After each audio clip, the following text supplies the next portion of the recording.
नमस्कार दोस्तों, स्वागत है आपका एक और जीके प्रैक्टिस सेट में। आज के जीके प्रैक्टिस सेट में जीके के मोस्ट इंपोर्टेंट 50 प्रश्न देखने वाले हैं, जो आपकी प्रतियोगी परीक्षा की दृष्टि से काफ़ी महत्वपूर्ण साबित होंगे। पहला प्रश्न आपकी स्क्रीन पर है।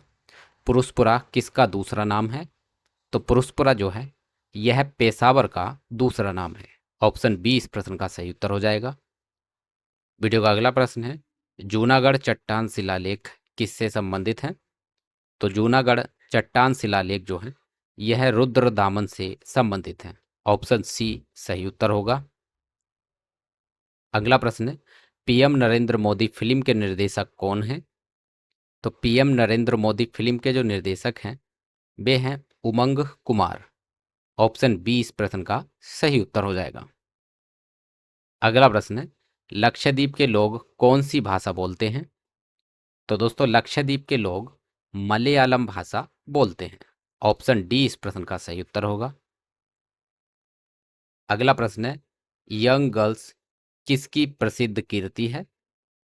तो यंग गर्ल्स जो है यह अमृता शेरगिल की प्रसिद्ध कीर्ति है। ऑप्शन ए सही उत्तर हो जाएगा। अगला प्रश्न है, पन्नालाल घोष किस वाद्य यंत्र के लिए प्रसिद्ध वादक हैं? तो पन्नालाल घोष जो हैं ये बांसुरी वाद्य यंत्र के लिए प्रसिद्ध हैं। ऑप्शन बी इस प्रश्न का सही उत्तर हो जाएगा। अगला प्रश्न है, संविधान सभा में महिला प्रतिनिधियों की संख्या कितनी थी?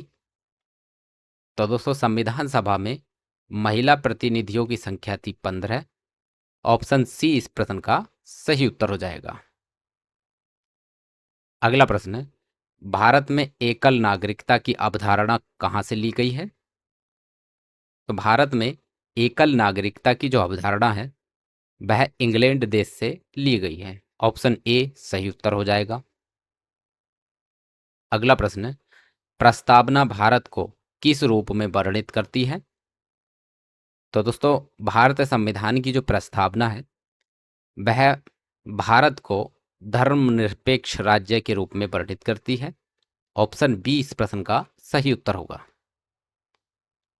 अगला प्रश्न है, निजता के अधिकार को मौलिक अधिकार घोषित करने वाली 9 न्यायाधीशों की पीठ का नेतृत्व किसने किया था? तो दोस्तों निजता के अधिकार को मौलिक अधिकार घोषित करने वाली 9 न्यायाधीशों की पीठ का जो नेतृत्व किया था वे थे जे एस खेर। ऑप्शन ए इस प्रश्न का सही उत्तर हो जाएगा। अगला प्रश्न है, भारतीय नागरिकता किस मंत्रालय द्वारा प्रदान की जाती है? तो भारतीय नागरिकता जो है यह गृह मंत्रालय द्वारा प्राप्त यानी प्रदान की जाती है। ऑप्शन बी इस प्रश्न का सही उत्तर होगा। अगला प्रश्न है, हाउस ऑफ पीपल का नाम लोकसभा किस वर्ष रखा गया था?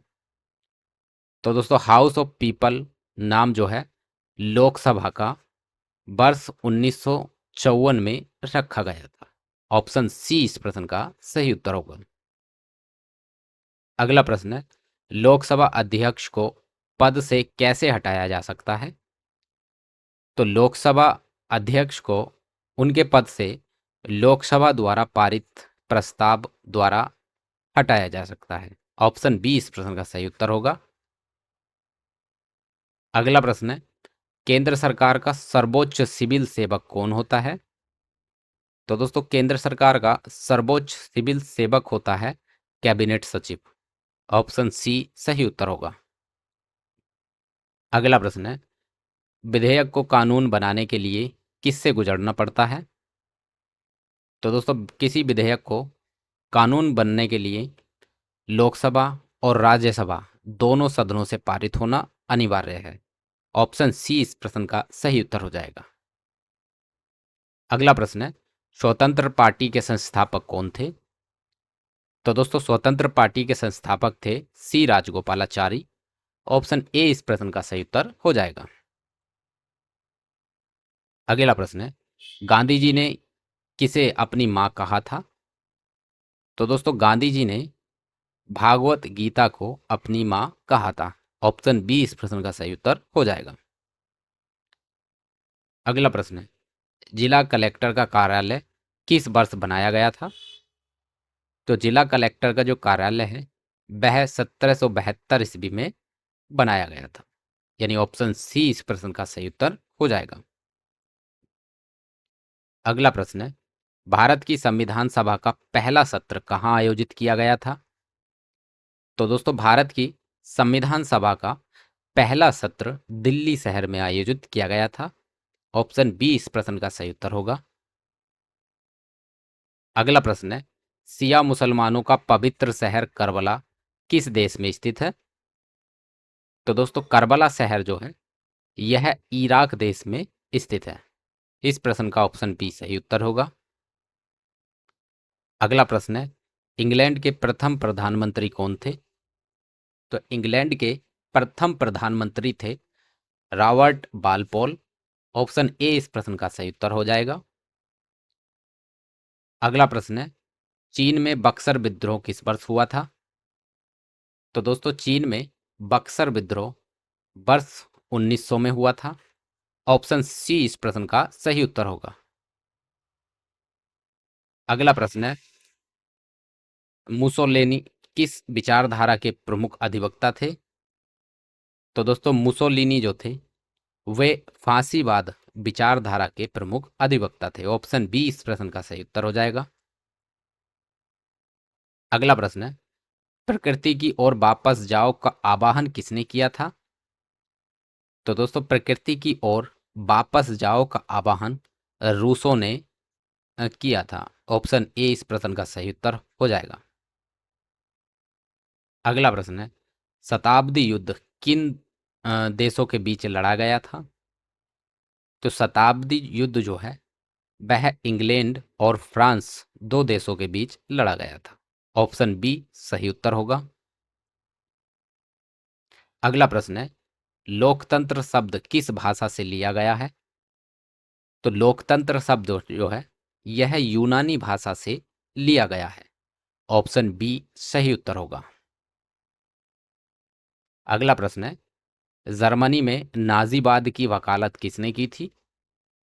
तो जर्मनी में नाजीवाद की वकालत करने वाले थे एडोल्फ हिटलर। ऑप्शन ए सही उत्तर हो जाएगा।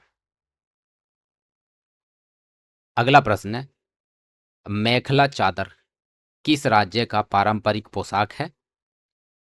तो दोस्तों मेखला चादर जो है यह असम राज्य का पारंपरिक पोशाक है। ऑप्शन ए सही उत्तर हो जाएगा।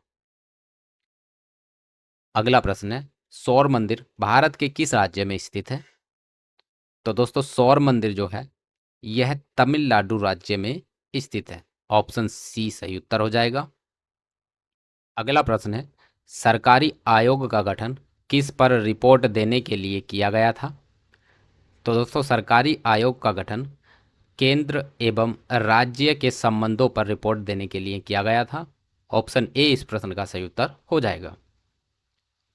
अगला प्रश्न है, नेपाल ने नया संविधान किस वर्ष अपनाया था? तो नेपाल ने वर्ष 2015 में नया संविधान अपनाया था। ऑप्शन बी इस प्रश्न का सही उत्तर हो जाएगा। अगला प्रश्न है, मंडल आयोग की रिपोर्ट किसको संदर्भित करती है? तो मंडल आयोग की जो रिपोर्ट है वह अन्य पिछड़ा वर्गों को संदर्भित करती है। तो ऑप्शन ए सही उत्तर होगा। अगला प्रश्न है, भारत में साम्यवाद के प्रणेता कौन थे? तो भारत में साम्यवाद के प्रणेता थे मानवेंद्र नाथ रॉय। ऑप्शन डी सही उत्तर होगा। अगला प्रश्न है, लोकपाल का विचार किस देश के लिए किया गया है? तो दोस्तों लोकपाल का विचार स्वीडन देश के लिए किया गया है। ऑप्शन ए सही उत्तर हो जाएगा। अगला प्रश्न, भारत की पहली महिला राजदूत कौन थी? तो भारत की पहली महिला राजदूत बनी थी विजय लक्ष्मी पंडित। ऑप्शन बी सही उत्तर होगा। नेक्स्ट, भारत के लोकपाल का लोगो किसने डिजाइन किया था? तो दोस्तों भारत के लोकपाल का लोगो प्रशांत मिश्र ने डिजाइन किया था। ऑप्शन ए सही उत्तर होगा। अगला प्रश्न, भारत के पहले पिछड़ा आयोग की अध्यक्षता किसने की थी? तो दोस्तों भारत के पहले पिछड़ा आयोग की अध्यक्षता काका कालेकर ने की थी। ऑप्शन ए सही उत्तर हो जाएगा। अगला प्रश्न, भारत के किस राज्य में पहली बार गैर कांग्रेसी सरकार बनी थी? तो दोस्तों भारत के पहली बार केरल राज्य में गैर कांग्रेसी सरकार बनी थी। ऑप्शन ए इस प्रश्न का सही उत्तर होगा। अगला प्रश्न है, द्वितीय अशोक किसे कहा जाता है? तो दोस्तों द्वितीय अशोक जो है कनिष्क को कहा जाता है। ऑप्शन ए इस प्रश्न का सही उत्तर हो जाएगा। अगला प्रश्न है, गांधार कला विद्यालय किसके शासनकाल में विकसित हुआ था? तो दोस्तों गांधार कला विद्यालय कनिष्क के शासनकाल में विकसित हुआ था। ऑप्शन ए सही उत्तर होगा। अगला प्रश्न है, तटीय उड़ीसा का प्राचीन नाम क्या था? तो दोस्तों तटीय उड़ीसा का प्राचीन नाम था कलिंग। ऑप्शन ए सही उत्तर होगा। अगला प्रश्न है, दीघा निकाय किसका संग्रह है? तो दोस्तों दीघा निकाय जो है यह बौद्धों के प्रवचनों का संग्रह है। ऑप्शन ए सही उत्तर होगा। अगला प्रश्न है, राजेंद्र प्रथम किसका पुत्र था? तो दोस्तों राजेंद्र प्रथम राजराज प्रथम का पुत्र था। ऑप्शन ए इस प्रश्न का सही उत्तर हो जाएगा।